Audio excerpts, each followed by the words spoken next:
May 24th, 1941. 5:52 a.m. The Denmark Strait between Greenland and Iceland. Vice Admiral Lutyens stood on the bridge of the Bismarck, Germany's newest and most powerful battleship, watching the grey North Atlantic dawn break over the horizon. The temperature hovered just above freezing. Visibility was roughly 14 miles in the morning haze, and somewhere out there in the mist the British home fleet was hunting him. Next to Bismarck steamed the heavy cruiser Prince Eugen, her 8-inch guns trained outward, her crew at action stations. They had been spotted the previous evening by the British cruisers HMS Suffolk and HMS Norfolk, and Lutyens knew with certainty that heavier British units were converging on his position. What he didn't know, what couldn't have fully comprehended even if he had known, was that in less than 10 minutes he would witness the single, most devastating display of naval firepower the Royal Navy could muster, a salvo from the legendary HMS Hood that would demonstrate exactly why the British battlecruiser had been the pride of the fleet for over 2 decades.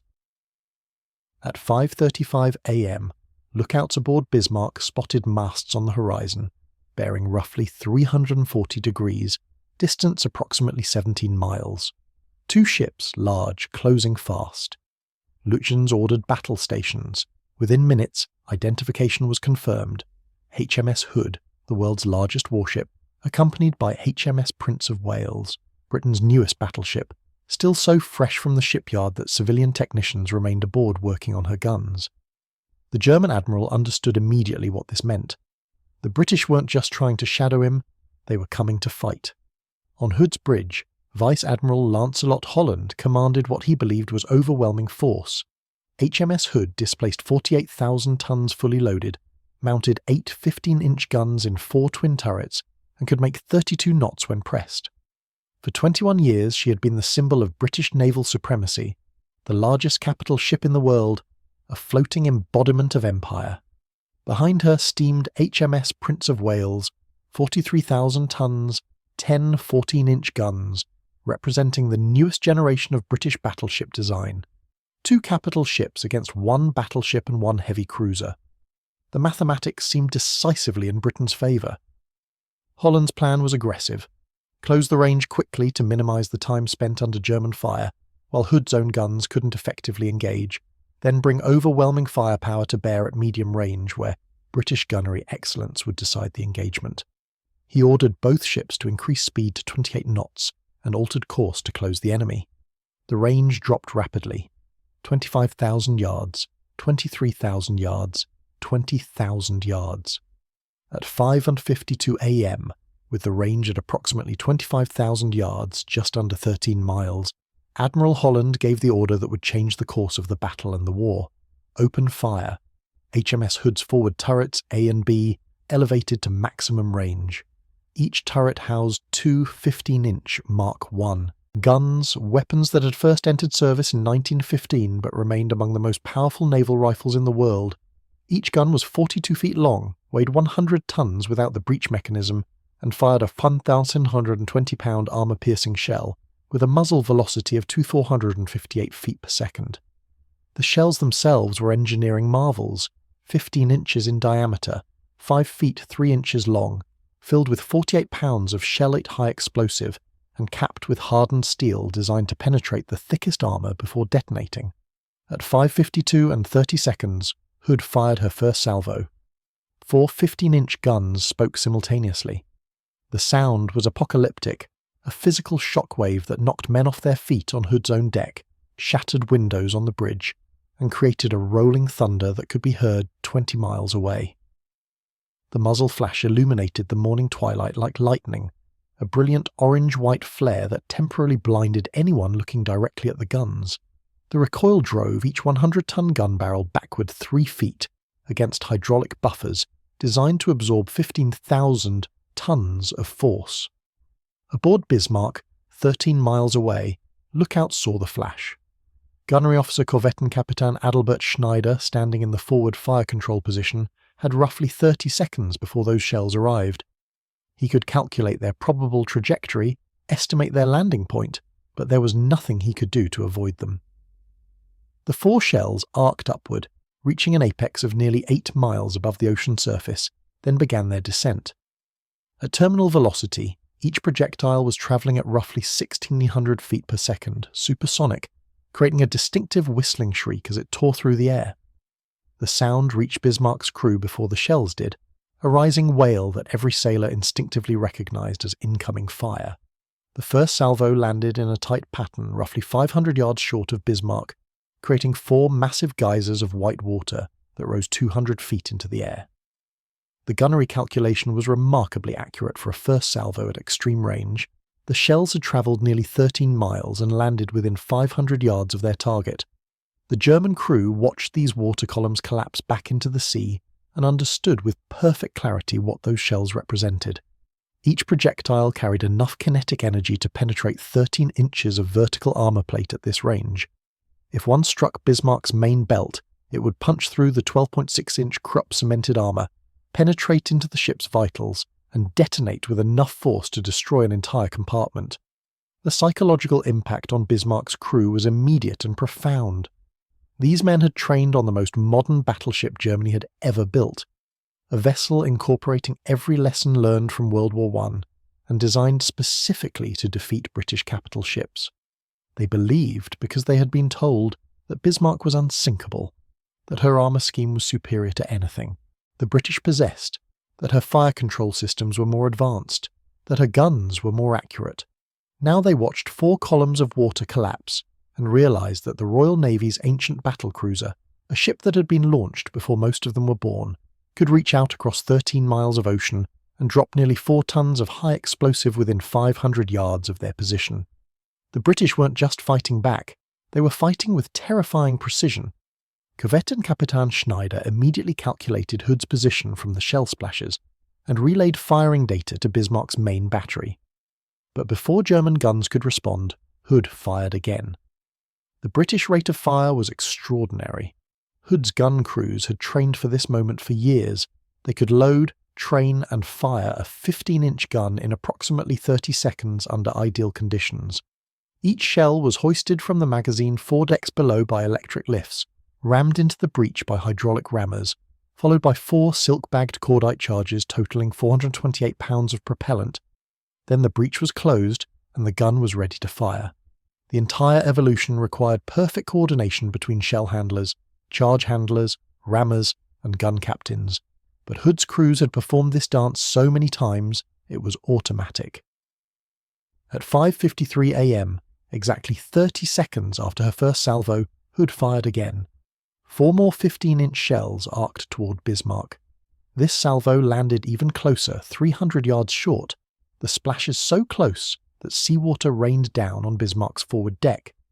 The German crew could feel the concussion through the ship's hull, a deep thud that spoke of unimaginable violence. Rangefinders frantically calculated the fall of shot, fire control computers adjusted elevation, and Hood's third salvo left the guns at 5:53 and 30 seconds. Aboard Bismarck, Kapitän José Ernst Lindemann, the ship's commanding officer, stood on the bridge and watched the British battlecruiser disappear behind her own gun smoke, only to reappear seconds later, already reloading. He had expected the British to be competent. He hadn't expected this level of precision at extreme range. The British guns were speaking with mechanical regularity. Every 30 seconds, 4 shells, each one landing closer than the last.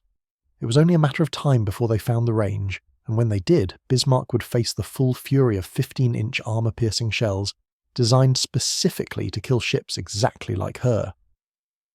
Lindemann ordered Bismarck to return fire, but the German ship faced a significant tactical problem. Admiral Holland had positioned his force so that the German ships could only see the bow aspects of the British vessels, meaning Bismarck could only bring her 4 forward 15-inch guns to bear, half her main armament. The 4 guns in her aft turrets, pointing uselessly toward empty ocean, could not engage without Bismarck turning to unmask them, which would expose her vulnerable beam to British fire. At 5:53, Bismarck fired her first salvo at Hood. 8 15-inch shells, 4 from Bismarck's forward turrets, 4 more from Prince Eugène's 8-inch guns, assigned to target Hood while Bismarck focused on Prince of Wales. The German shells followed a similar trajectory, up into the stratosphere, then down toward the British formation. But there was a crucial difference. Bismarck's fire control systems, while theoretically more advanced, had never been tested in actual combat. Her gunnery officers were working from peacetime training and theoretical calculations. Hood's gunners were working from 21 years of constant practice and the accumulated experience of the world's most active battle fleet. The German first salvo landed 1,000 yards over, far long, a classic first-shot error. Bismarck's fire control team immediately corrected, reducing elevation for the second salvo, but they were already behind. Hood had fired 3 times to Bismarck's once, and with each salvo the British shells were landing closer. At 5:54 a.m., Hood's 4th salvo straddled Bismarck. 2 shells landed short, 2 landed long, meaning the target was perfectly bracketed. The next salvo would be on target. Every sailor on Bismarck's deck understood what this meant. The British had found the range in 4 salvos, barely 2 minutes of firing. This wasn't lucky shooting. This was the product of superior fire control and years of relentless training. Aboard Hood, the gunnery officer reported the straddle to Admiral Holland. The next salvo would almost certainly hit. But Holland was in a desperate situation he hadn't fully anticipated.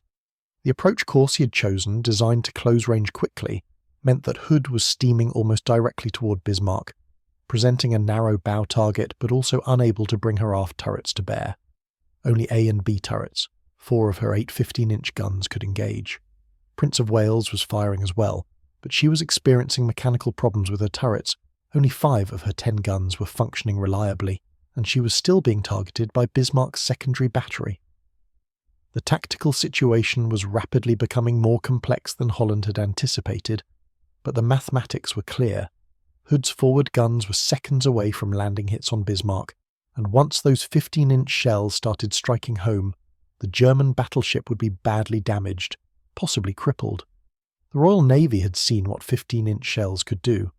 At the Battle of Jutland in 1916, British battle cruisers had detonated catastrophically when German shells penetrated to their magazines, but they had also dealt terrible damage to German capital ships. HMS Warspite's 15-inch guns had nearly destroyed the German battleship HMS Seydlitz, penetrating her armour and starting fires that took hours to control. The 15-inch Mark I gun had been designed specifically to defeat the thick armour of German dreadnoughts, and here, a quarter-century later, it was about to prove that it could still do exactly that. At 5:54 and 30 seconds, Hood fired her 5th salvo. 4 shells, 7,680 pounds of steel and high explosive, travelling at 2,458 feet per second out of the barrel, slowing to approximately 600 feet per second at impact, carrying enough kinetic energy to penetrate vertical armour plate 13 inches thick at 13 miles range. This time, the shells didn't miss. Observers aboard Prince of Wales, trailing 800 yards behind Hood, saw at least 1 and possibly 2 direct hits on Bismarck's forward superstructure. The first shell struck Bismarck's forecastle near frame 20, penetrating the relatively thin deck armour and detonating inside the ship. The explosion killed several crewmen instantly, started a fire in crew berthing spaces, and sent a shockwave through the forward part of the ship that knocked men off their feet 3 decks below. More critically, shell fragments punctured fuel tanks in Bismarck's bow, and seawater began flooding into ruptured compartments. The second shell hit was more consequential. It struck the forward superstructure near the base of the foremast, possibly penetrating into the forward fire control station. The explosion killed or wounded several fire control personnel and severely damaged range-finding equipment. More critically, the blast created a small fire that filled the forward director tower with smoke, temporarily blinding the primary gunnery team. For critical seconds, Bismarck's fire control was degraded, exactly when precision was most needed. Damage reports flooded Bismarck's bridge. Forward compartments flooding, fire in the forecastle, casualties in the forward fire control position, fuel contamination from ruptured tanks. Capitan Lindemann received these reports with growing concern. They were barely 5 minutes into the engagement, and Hood had already landed hits that were degrading Bismarck's combat effectiveness. The flooding in the bow was causing a slight trim by the head, making the ship nose-heavy. The fuel contamination meant Bismarck was leaving an oil slick behind her, marking her position for any British aircraft or submarine in the area. But the most critical damage was to the fire control systems. Bismarck's advanced rangefinders and targeting computers were useless if the operators couldn't see clearly through smoke and couldn't communicate effectively with the gun turrets. The German battleship was wounded, not critically, but wounded nonetheless, and she was facing an opponent who had just demonstrated the ability to land hits at extreme range with terrifying accuracy. Then, at 5:55 a.m., everything changed. Prince Eugen's gunnery officer, who had been systematically firing at Hood, observed something that every naval officer dreaded. A hit followed seconds later by a massive explosion that dwarfed anything that should have resulted from an 8-inch shell. The exact sequence of events that destroyed HMS Hood will never be fully known, because only 3 of her 104 18-man crew survived. What is known is that a German shell, either from Bismarck's 15-inch guns or Prince Eugen's 8-inch guns, struck Hood in the vicinity of the mainmast, penetrated through her thin deck armour, and detonated in or near one of her aft magazines. Hood had been designed and built during World War I with inadequate deck armour, a known vulnerability that the Royal Navy had never fully addressed. The shell that struck her exploited this weakness perfectly, plunging through the deck at a steep angle and reaching the magazine spaces where hundreds of tons of cordite charges were stored. What happened next occurred in less than 2 seconds. The initial explosion detonated the after magazine. The explosion from the after magazine propagated forward, rupturing bulkheads and igniting additional cordite in the handling rooms and possibly the forward magazines. The resulting explosion was absolutely catastrophic. Observers on every ship present described it the same way. Hood seemed to lift slightly out of the water. A massive orange-red fireball erupted from her midship section, climbing hundreds of feet into the air, and when the smoke cleared seconds later, the ship was broken in 2. The bow section, relatively intact, rose up at a steep angle, continued moving forward under its own momentum for several seconds, then slid beneath the waves. The stern section had simply ceased to exist, vaporized by the magazine explosion. From first hit to complete sinking, less than 3 minutes elapsed. HMS Hood, the pride of the Royal Navy, the ship that had shown the flag in every corner of the British Empire, the vessel that had dominated naval architecture for 2 decades, was gone. Of 1,418 men aboard, only 3 survived, plucked from the freezing water by the destroyer HMS Electra hours later. On Bismarck's bridge, the German officers stood in stunned silence, watching the spot where Hood had been. They had expected a long, brutal slugging match between heavy ships, trading salvos for an hour or more until one side's damage control failed or magazines were expended. They had not expected the world's largest warship to simply explode and vanish in less time than it took to fire 4 salvos. Captain Lindemann broke the silence first. "All guns on the remaining enemy ship," referenced Prince of Wales. The engagement wasn't over, Britain still had a modern battleship in action, but the psychological shock of Hood's destruction changed everything. The German crew had just watched their primary opponents cease to exist in a single catastrophic explosion. The invincible Royal Navy, the force that had dominated the seas for 300 years, had just lost its most famous ship in less time than it took to read a damage report. But in those first 3 minutes of combat, before the lucky or unlucky hit that destroyed Hood, the British battlecruiser had demonstrated exactly why she'd been feared. Her guns had spoken with precision and power, landing hits on Bismarck at 13 miles range, degrading the German ship's combat effectiveness, proving that even after 21 years of service, her main battery remained one of the most formidable weapon systems afloat. The Germans had realised Hood's power, had felt it strike their newest battleship, had watched with growing anxiety as British shells landed closer with each salvo. And then, in a moment of brutal irony, Hood's own vulnerability had destroyed her before her guns could complete the mission they were so clearly capable of accomplishing. The battle continued for another 20 minutes. Prince of Wales, now facing both German ships alone, continued fighting but was taking heavy damage.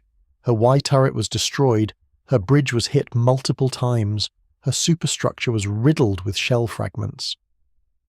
At 6:13 a.m., her captain broke off the engagement, laying smoke and turning away. The Battle of the Denmark Strait was over. Germany had won a tactical victory, destroying Hood and damaging Prince of Wales, while Bismarck sustained only moderate damage. But the strategic situation had changed irrevocably. The British were no longer trying to contain Bismarck, they were trying to avenge Hood, every available ship in the Royal Navy was converging on the Denmark Strait, with orders to sink the German battleship at any cost. The analysis of Hood's gunnery in those first critical minutes reveals how close the British came to achieving a very different outcome. Of the 5 salvos Hood fired before she was destroyed, one achieved a straddle, meaning it perfectly bracketed the target, and at least one salvo scored hits that caused meaningful damage to Bismarck. This was extraordinary shooting at extreme range against a manoeuvring target in poor visibility. Modern analysis of the engagement suggests that had Hood survived another 2 minutes, her 6th or 7th salvo would likely have achieved multiple hits on Bismarck's vitals. The British fire control solution was accurate, the range was steadily closing, and Hood's gunnery officers had demonstrated their ability to adjust fire rapidly and effectively. Those additional hits might have caused critical damage to Bismarck's machinery spaces, fire control systems or turrets, potentially crippling the German ship before she could escape into the Atlantic. The fire control technology aboard Hood, while not as theoretically advanced as Bismarck's systems, was proven and reliable. The Admiralty Fire Control Table, a mechanical computer that calculated firing solutions based on target range, speed, course, and dozens of other variables, had been refined through decades of peacetime exercises and wartime experience. Hood's gunnery officers had trained with this equipment for years, they understood its limitations and capabilities intimately, and they had demonstrated at the Denmark Strait that they could employ it effectively under combat conditions. The 15-inch Mark I gun itself was a masterpiece of early 20th century engineering. Designed in 1912 and 1913, it had originally equipped the Queen Elizabeth-class battleships and remained in frontline service for over 30 years. The gun's longevity spoke to the quality of its design, accurate, reliable, and powerful enough to remain relevant even as newer weapons entered service. Each gun could fire approximately 2 rounds per minute under ideal conditions, though in actual combat, rates of fire closer to 1 round every 40 seconds were more common due to the physical demands of handling nearly 2,000-pound shells and 400-plus pounds of cordite charges. The ammunition Hood carried was specifically designed for penetrating thick armour at long range. The 15-inch armour-piercing capped shell featured a hardened steel penetrating cap designed to bite into face-hardened armour without shattering, a mild steel cap to reduce aerodynamic drag in flight, and a base fuse designed to delay detonation till after the shell had penetrated deep into the target. At 13 miles range, these shells struck with enough kinetic energy to defeat 13 inches of vertical armour plate, more than enough to penetrate Bismarck's main belt, which ranged from 12.6 inches at its thickest to 5.9 inches at the upper edge. The German damage reports from Bismarck after the Denmark Strait engagement confirm the effectiveness of Hood's fire. The forward hit caused flooding that Bismarck's damage control parties struggled to contain throughout the rest of her operational life. The fuel contamination reduced her range significantly, limiting her options for escape and refueling.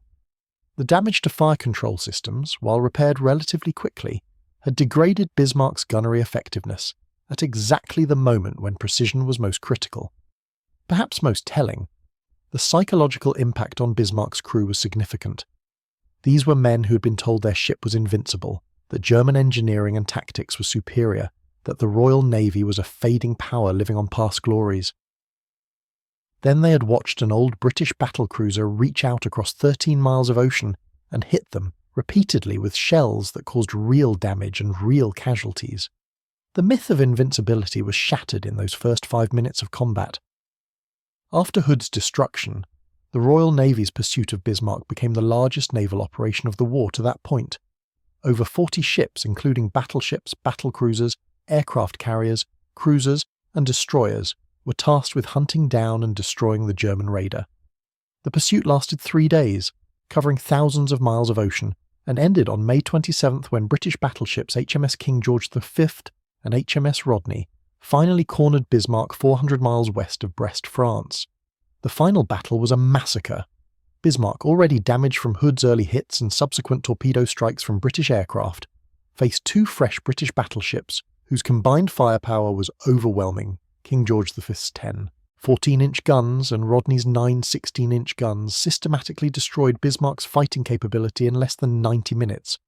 By 10:15 a.m., Bismarck was a burning wreck, her guns silenced, her superstructure shattered, her crew dying by the hundreds. She sank at 10:39 a.m., taking Admiral Lutyens, Captain Lindemann, and over 2,000 German sailors with her. Of Bismarck's crew of approximately 2,200 men, only 115 survived.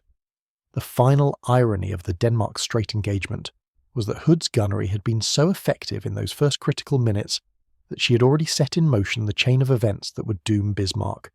The flooding in Bismarck's bow, the fuel contamination, the damage to fire control systems, all of this degraded the German battleship's operational capability enough that she could not escape into the Atlantic as planned.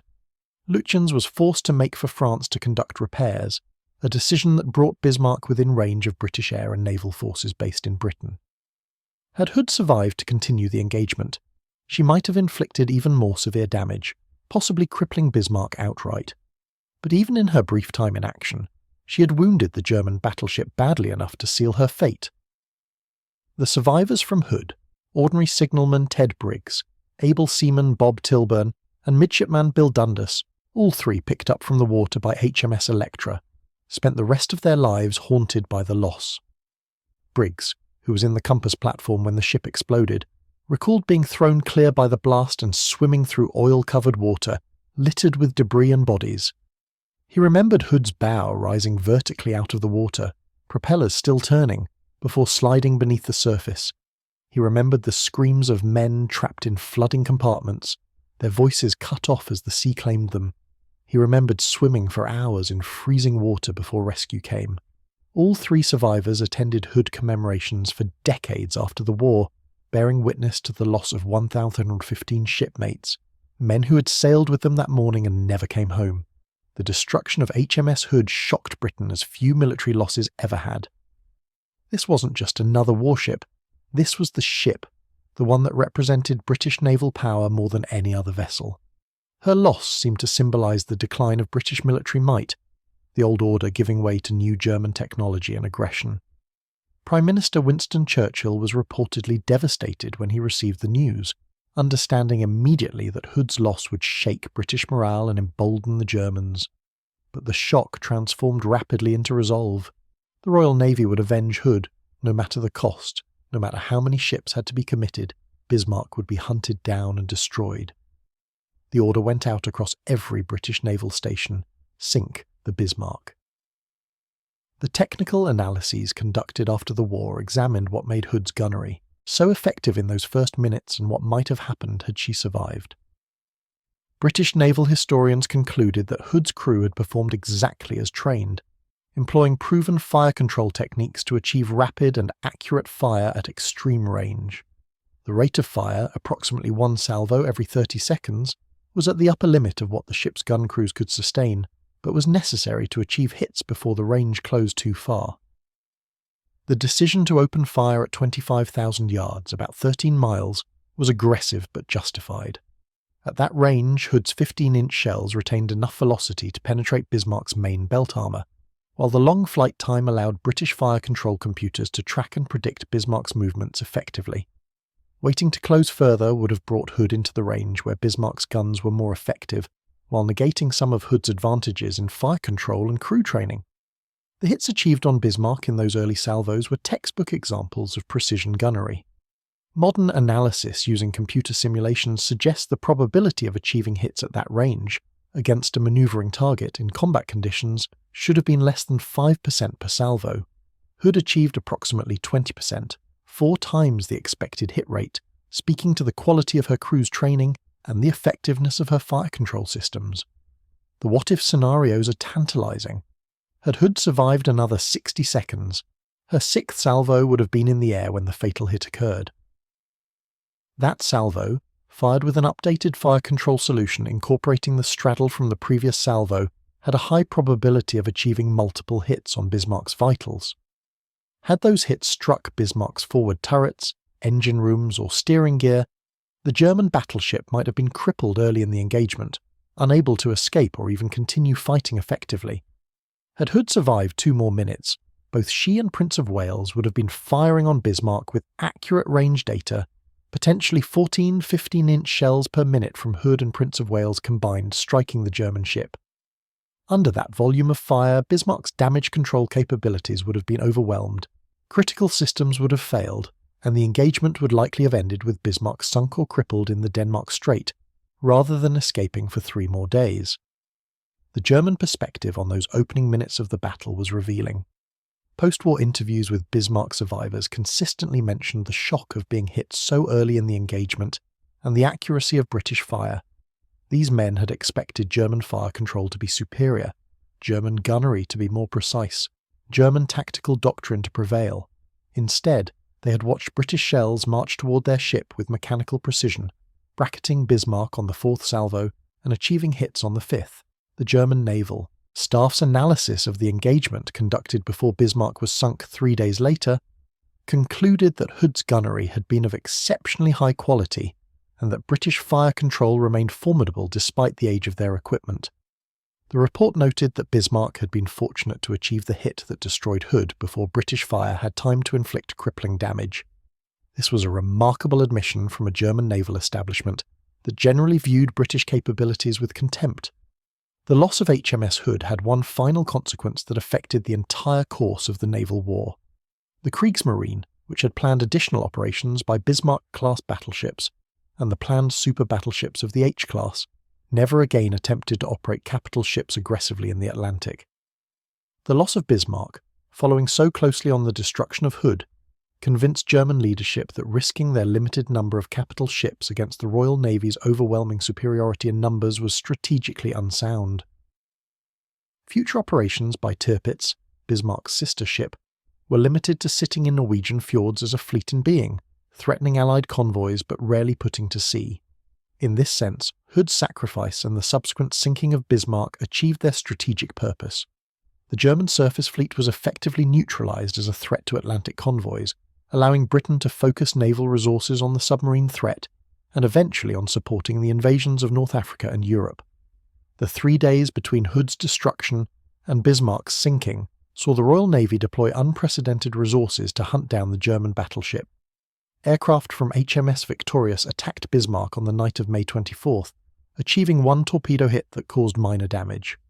The cruisers HMS Suffolk and HMS Norfolk maintained radar contact, shadowing the German ship through the night. Then, on the morning of May 25th, Bismarck broke contact, slipping away from British radar and disappearing into the vastness of the North Atlantic. For 31 hours, the Royal Navy lost track of Bismarck. Ships steamed back and forth across hundreds of miles of ocean, searching desperately for any sign of the German battleship. Admiral John Tovey, commanding the home fleet from HMS King George V, faced the nightmare scenario that Bismarck might escape into the open Atlantic, link up with supply ships, and begin raiding convoys with devastating effect. Then, on the morning of May 26th, a Catalina flying boat from RAF Coastal Command spotted Bismarck 700 miles west of Brest, heading for France.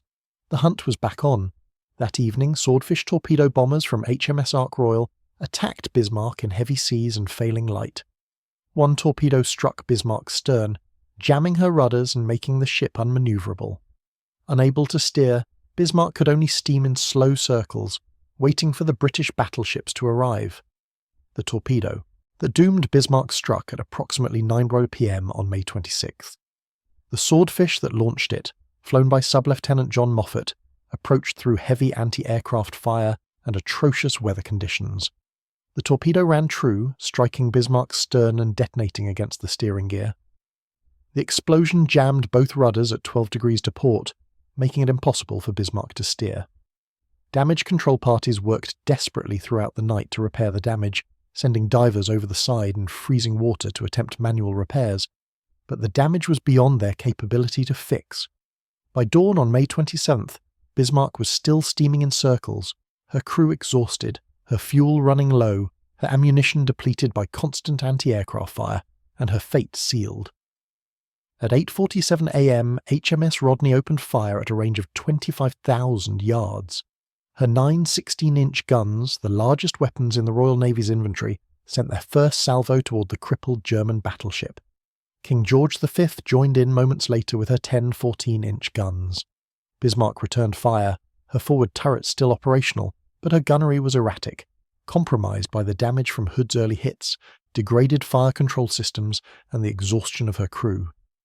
The British battleships closed to point-blank range, eventually firing from as close as 3,000 yards, less than 2 miles. At that distance, every shot was hitting.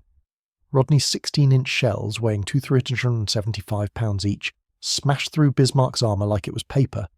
King George V's 14-inch shells added to the destruction. The German battleship's superstructure was systematically demolished, her gun turrets knocked out one by one, her hull penetrated repeatedly by shells that exploded deep inside the ship. Fires raged out of control, flooding spread through ruptured compartments, casualties mounted into the hundreds and then thousands. By 10 a.m. Bismarck was a floating wreck, dead in the water, burning furiously, her guns silent, her crew dying. She refused to sink despite the incredible punishment she had absorbed. British battleships had fired over 2,800 shells at her, achieving hundreds of hits, but Bismarck's internal structure, that famous German engineering and compartmentalization, kept her afloat. Finally, at 10:39 a.m., 3 hours after the battle began, Bismarck rolled over and sank.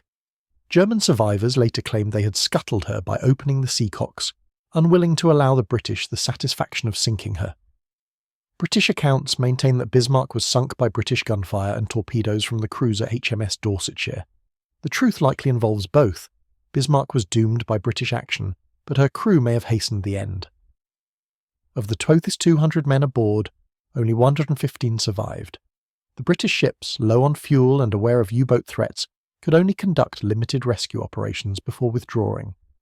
Hundreds of German sailors were left in the water, and most died of exposure within hours. The destruction of Bismarck closed the circle that began with Hood's first salvo on May 24th. The British had avenged their lost battle cruiser, but at a cost that revealed how dramatically naval warfare had changed. 2 of the most powerful warships ever built had been destroyed in battles lasting less than 4 hours combined.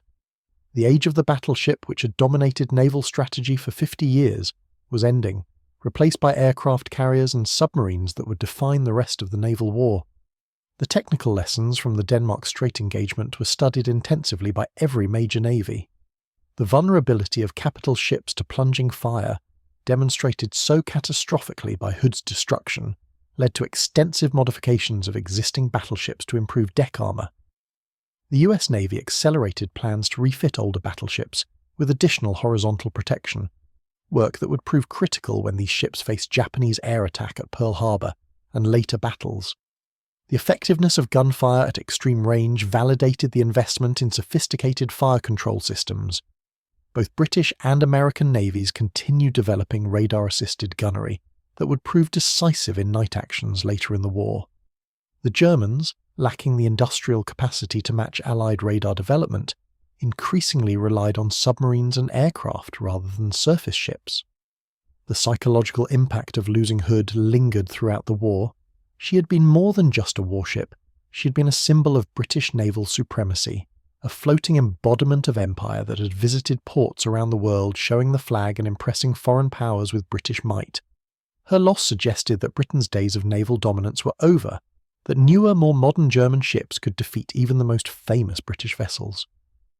The subsequent destruction of Bismarck restored some confidence, proving that while individual ships might be lost, the Royal Navy's numerical superiority and operational experience remained decisive.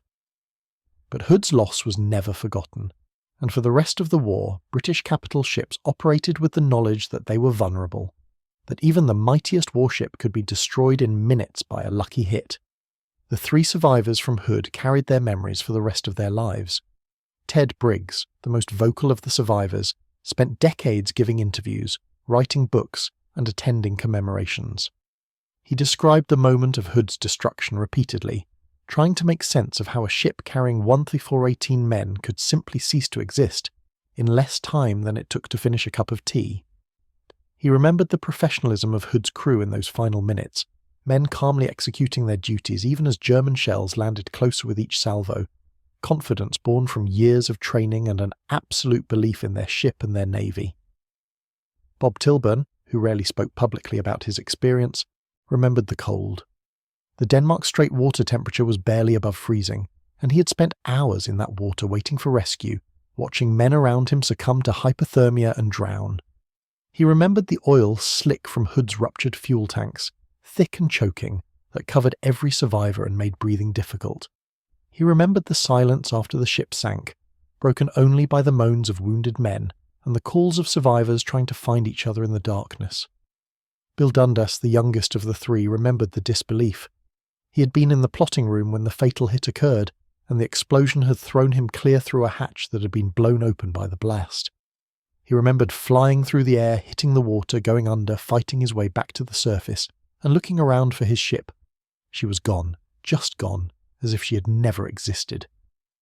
He spent the rest of his life wondering why he had survived when 415 of his shipmates had died, wondering if there was any purpose or meaning to his survival, or if it had simply been random chance, an accident of position that placed him near a hatch that happened to blow open at the moment of the explosion.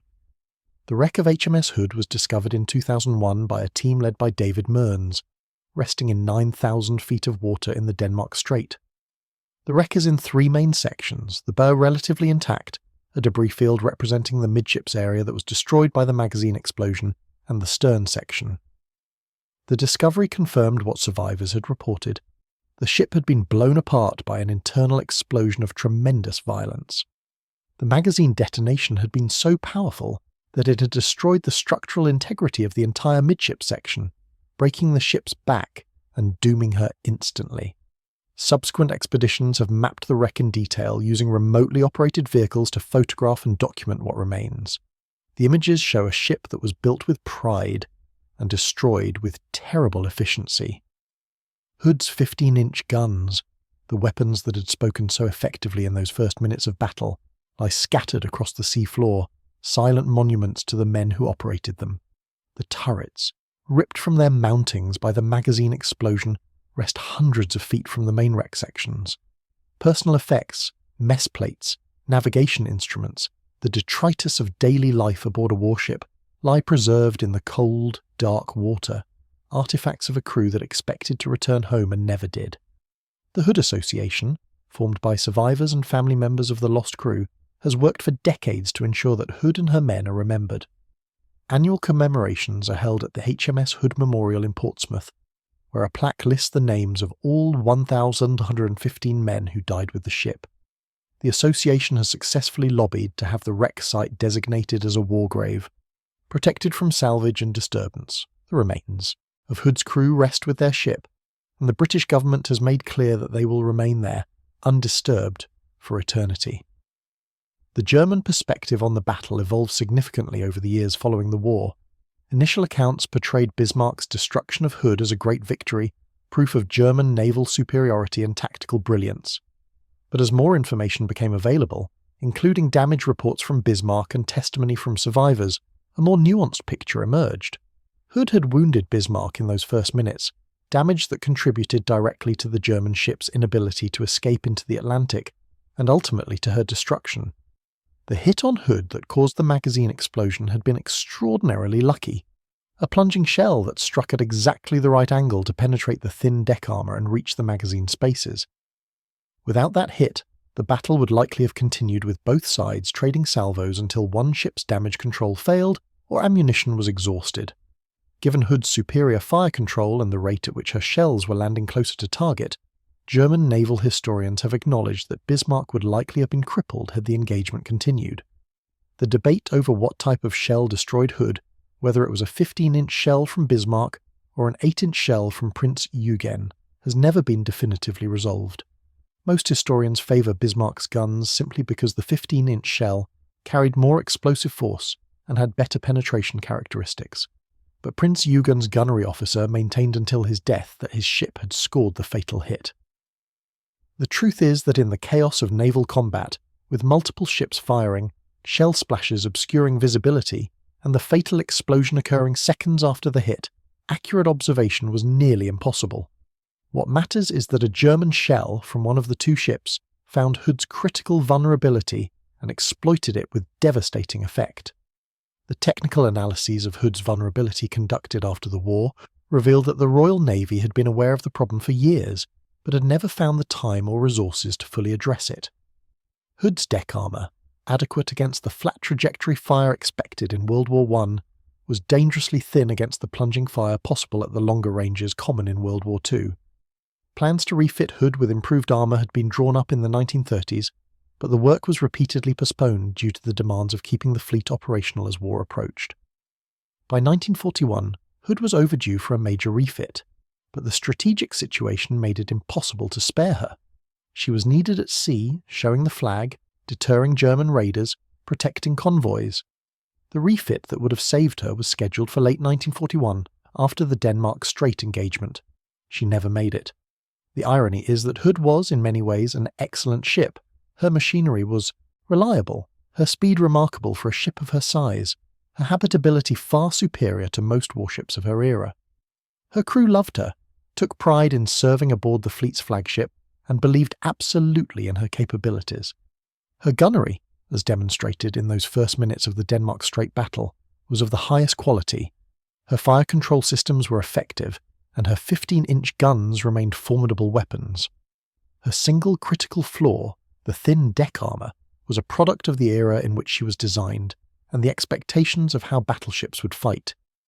No one in 1916 had anticipated that by 1941, capital ships would be engaging at ranges where shells arced high into the air and plunged down onto decks rather than striking side armour horizontally. The comparison between Hood and Bismarck is instructive. Bismarck was 20 years younger, incorporating all the lessons Germany had learned from World War I and the interwar period. Her armour scheme emphasised protection against plunging fire, with thick deck armour and extensive compartmentalisation. Her fire control systems were theoretically more advanced, though, as the Denmark Strait demonstrated, theoretical superiority didn't always translate to practical effectiveness.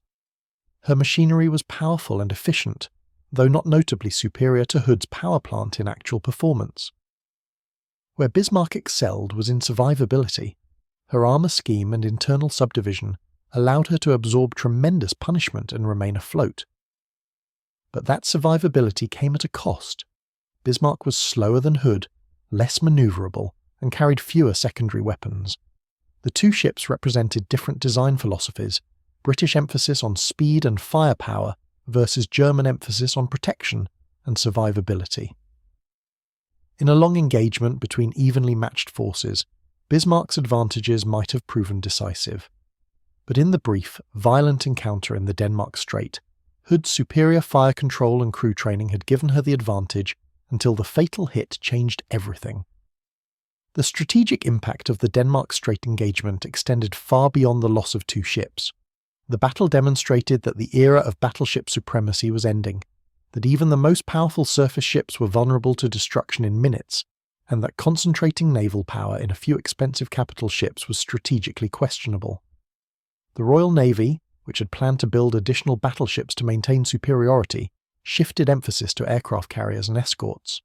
The US Navy, observing the battle, accelerated development of the Iowa-class fast battleships with their emphasis on speed and anti-aircraft armament, ships designed to escort carrier task forces rather than fight Jutland-style fleet engagements. The Japanese Navy, already committed to carrier aviation, saw confirmation of their strategic direction, though they would learn at Midway a year later that carriers were as vulnerable as battleships when caught by superior forces. The human cost of the Denmark Strait engagement was staggering. 1,415 men from Hood, over 2,000 from Bismarck, nearly 3,500 sailors dead in battles lasting less than 4 hours combined. These were not abstract casualties, they were trained, experienced naval personnel, men who had spent years learning their trade and who could not be easily replaced. The loss of experienced petty officers, gunnery specialists, engineers and officers represented a degradation of both navies' capabilities that extended beyond the simple loss of ships. The Royal Navy could replace Hood with another capital ship, but replacing 415 trained sailors took years. The Kriegsmarine, with its smaller manpower pool, never recovered from the loss of Bismarck's crew. The memorial at Kiel, Germany, commemorating Bismarck and her crew, stands as a reminder of the human cost of naval warfare. The names of over 2,000 men are inscribed on the monument, men who range from teenagers on their first deployment to veteran sailors with decades of experience. Like their British counterparts who died aboard Hood, these men were professional sailors who served their country and paid the ultimate price. The fact that they served Nazi Germany complicates but does not erase the tragedy of their loss. Most were not Nazi ideologues but ordinary sailors following orders and doing their duty as they understood it. The final assessment of Hood's performance in those critical first minutes of the Denmark Strait engagement is that she and her crew performed exactly as the Royal Navy expected. They engaged the enemy aggressively, brought their guns into action at extreme range, achieved hits that damaged the enemy, and maintained fire with discipline and precision. The rate of fire, approximately 1 salvo every 30 seconds, was at the theoretical maximum for the weapon system and spoke to the training and efficiency of the gun crews. The accuracy, achieving a straddle on the 4th salvo and hits on the 5th, was exceptional for the range and conditions. The damage inflicted on Bismarck, while not immediately crippling, contributed to the German ship's ultimate loss by degrading her operational capability and forcing her to make for France rather than continuing her mission. That Hood was destroyed by a catastrophic magazine explosion before she could complete her mission does not diminish the effectiveness of her performance in those first minutes. She demonstrated exactly the capability that had made her the symbol of British naval power for 2 decades, the ability to engage and damage enemy capital ships at extreme range with precision fire. The vulnerability that destroyed her was a design flaw, not a failure of her crew or their tactics. In an alternate universe where that single German shell missed or struck less critical location, Hood might have continued fighting, inflicting additional damage on Bismarck, possibly crippling her entirely and surviving to fight other battles.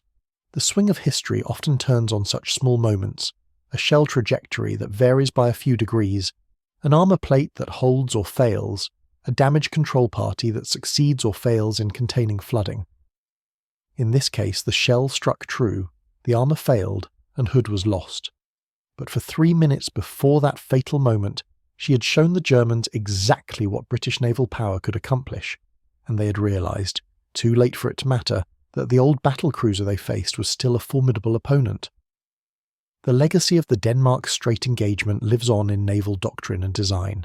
Every modern warship incorporates lessons learned from Hood's loss: improved compartmentalization to prevent magazine explosions from destroying entire ships, better damage control systems, redundant fire control capabilities, and armour schemes designed to defeat modern weapons. The vulnerability of surface ships to missiles and torpedoes has only increased since 1941, and modern naval architects must balance offensive power, defensive protection, speed, and survivability within the constraints of available technology and budgets. The fundamental equation remains unchanged: how to build a ship that can deliver effective firepower while surviving long enough to complete its mission. Hood's story is ultimately about that equation and about the men who served aboard ships designed to fight and built with the knowledge that they might be destroyed in the process. The 1418 men who sailed aboard Hood on May 24, 1941, knew the risks, accepted them, and performed their duties with professionalism and courage, even as German shells landed closer with each passing minute. The 3 who survived carried the memory of their shipmates for the rest of their lives, bearing witness to sacrifice and loss on a scale that is difficult for later generations to fully comprehend. When HMS Hood fired her first shot at 5:52 a.m. on May 24, 1941, she announced to the Germans that the Royal Navy remained a formidable force capable of engaging and damaging the most modern warships Germany could build. For 3 minutes, Hood demonstrated the power that had made her legendary: precision gunnery at extreme range, disciplined fire control, and the ability to hit and hurt an opponent at distances where most ships couldn't even accurately aim. The Germans realised Hood's power as her shells landed closer with each salvo, as hits were achieved on Bismarck, as damage was inflicted that would ultimately contribute to the German ship's destruction. And then, in one of history's cruel ironies, Hood's own vulnerability destroyed her before she could press home the advantage her guns had earned. The thunder of Hood's 15-inch guns echoed across the Denmark Strait for those brief minutes, a sound that represented centuries of British naval tradition, decades of training and preparation, and the determination of a crew that knew their duty and performed it without hesitation. That thunder was silenced by catastrophic explosion that sent 415 men to their deaths, but it had spoken long enough and loudly enough that the Germans understood what they faced. 3 days later, when British battleships cornered Bismarck and destroyed her with methodical precision, They were finishing what Hood had started, avenging their lost comrades and demonstrating that, while individual ships might fall, the Royal Navy remained supreme. The Battle of the Denmark Strait lasted less than half an hour from first shot to Hood's destruction, but its impact shaped the naval war that followed and resonates through naval history to this day. It remains a reminder that in war, fortune favours not just the prepared but the lucky, that the most powerful weapons can be defeated by vulnerabilities their designers never anticipated, and that courage and skill, while necessary, are not always sufficient when chance intervenes. HMS Hood fired the first shot, demonstrated her power, wounded her opponent, and died fighting. Her legacy endures in the memories of those who served aboard her, in the lessons learned from her loss, and in the knowledge that even in defeat she showed the Germans exactly what British naval power meant when wielded by skilled and determined men.